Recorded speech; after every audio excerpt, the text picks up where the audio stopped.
Assalamualaikum warahmatullahi wabarakatuh. Perkenalkan, nama saya Eva Wahyu Setiolini, calon guru penggerak angkatan 9 dari Kabupaten Nganjuk. Pada kesempatan kali ini akan menjelaskan tentang koneksi antar materi yang berisi kesimpulan dan refleksi modul 1.1 tentang Filosofi Pendidikan Nasional Ki Hajar Dewantara. Adapun sistematika refleksi pada kali ini, yang pertama adalah simpulan materi, kedua, pemahaman sebelum mempelajari materi, yang ketiga, pemahaman setelah mempelajari materi, dan yang terakhir adalah rencana tindak lanjut. Mari kita bahas tentang pemikiran Ki Hajar Dewantara. Di sini ada beberapa bagian yang akan kita bahas, yaitu yang pertama, pendidikan dan pengajaran, yang kedua, tujuan pendidikan dan pendidikan yang menuntun, yang ketiga, potret alam dan potret zaman dan juga azas trikon, kemudian yang terakhir adalah tentang budi pekerti. Mari kita bahas yang pertama tentang pendidikan dan pengajaran.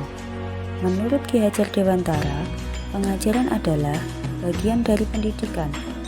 Pengajaran merupakan proses pendidikan dalam memberi ilmu atau faedah untuk percakapan hidup anak secara lahir dan batin. Sedangkan pendidikan adalah proses memberi tuntunan terhadap segala kekuatan kodrat yang dimiliki anak agar ia mampu mencapai keselamatan dan kebahagiaan yang setinggi-tingginya, baik sebagai seorang manusia maupun sebagai anggota masyarakat. Adapun tujuan pendidikan adalah menuntun segala potret yang ada pada anak-anak agar mereka dapat mencapai keselamatan dan kebahagiaan yang setinggi-tingginya baik sebagai manusia maupun sebagai anggota masyarakat. Selanjutnya adalah pendidikan yang menuntun. Guru bisa diibaratkan menjadi petani atau tukang kebun. Guru harus memperhatikan potret anak seperti petani yang mengenali benihnya. Misalnya, benih jagung akan tumbuh menjadi jagung, benih padi akan tumbuh menjadi padi. Tidak mungkin jagung akan menjadi padi atau sebaliknya padi akan tumbuh menjadi jagung. Jadi, masing-masing benih itu punya kodrat masing-masing. Sama halnya anak, mereka mempunyai kodrat masing-masing, memiliki minat, bakat, dan kesenangan yang berbeda-beda. Nah, tugas petani adalah menumbuhkan tanamannya agar menjadi tanaman yang baik. Petani bisa menyiapkan lahan yang subur, menyirami, menghilangkan hama, memberi pupuk, dan lain-lain. Sehingga dengan apa yang dilakukannya, tanaman yang ditanamnya bisa tumbuh dengan baik. Begitu pula dengan guru. Guru bisa mengarahkan, menuntun, memfasilitasi anak sehingga mereka bisa berkembang sesuai dengan kodratnya masing-masing. Dalam pendidikan, kita harus memperhatikan proses menuntun. Ada 3 hal poin penting dalam proses menuntun menurut Ki Hajar Dewantara, yaitu ingarsa sung tulodo, di depan memberi contoh, ingmatya mangun karso, di tengah membangun motivasi, tutwuri handayani, di belakang memberi dorongan dan semangat. Selanjutnya adalah kodrat alam dan kodrat zaman. Anak bukan tabula rasa. Anak bukanlah kertas kosong yang siap ditulisi apa saja. Namun, seorang anak sudah membawa kodratnya. Ibaratnya kertas, di kertas itu seorang anak sudah ada tulisan atau coretan yang samar-samar. Tugas pendidikan adalah untuk menebalkannya sehingga menjadi jelas dan bermakna.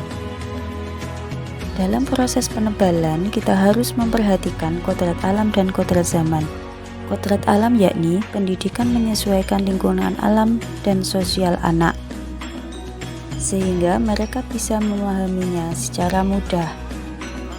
Selain itu, dalam pendidikan kita juga harus memperhatikan kodrat zaman. Kodrat zaman adalah pendidikan menyesuaikan dengan zaman, artinya pendidikan itu harus sesuai dengan zamannya. Selain kodrat alam dan kodrat zaman, juga dalam pendidikan itu kita harus menerapkan asas trikon. Yang pertama adalah kontinu. Kontinu adalah pendidikan itu bergerak maju dan berkesinambungan. sehingga pendidikan itu terus-menerus, yaitu belajar sepanjang hayat. Yang kedua adalah konvergen, dalam mengambil dari berbagai sumber.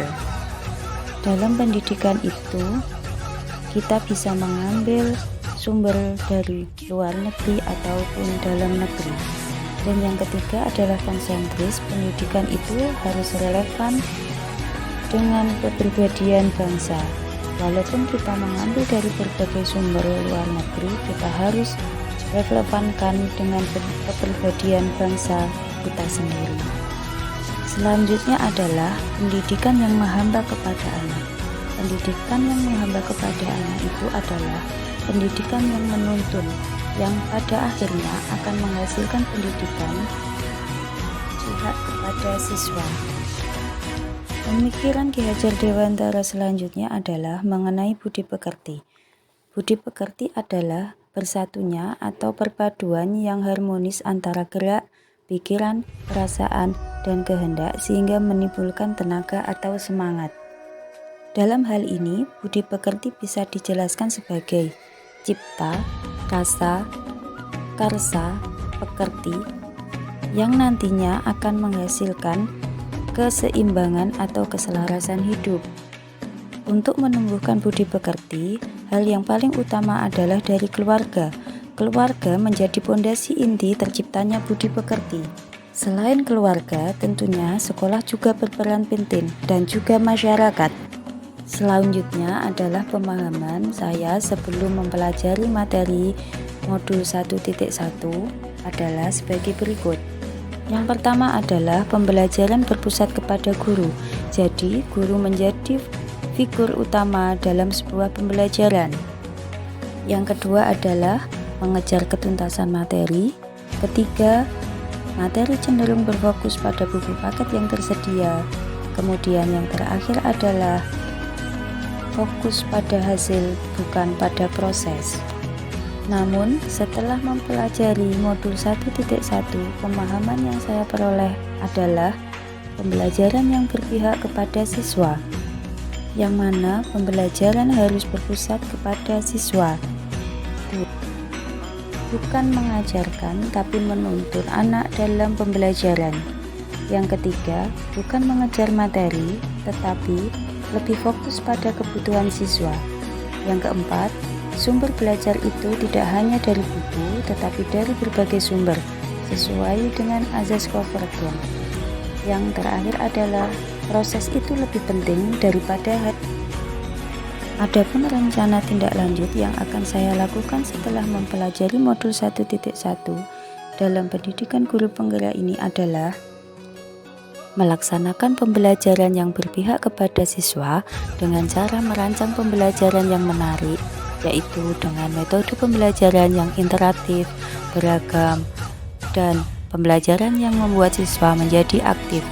Yang kedua adalah menerapkan sistem Among dalam dan yang terakhir adalah dengan memperhatikan aspek psikologi, latar belakang siswa, dan juga kemampuan awal siswa.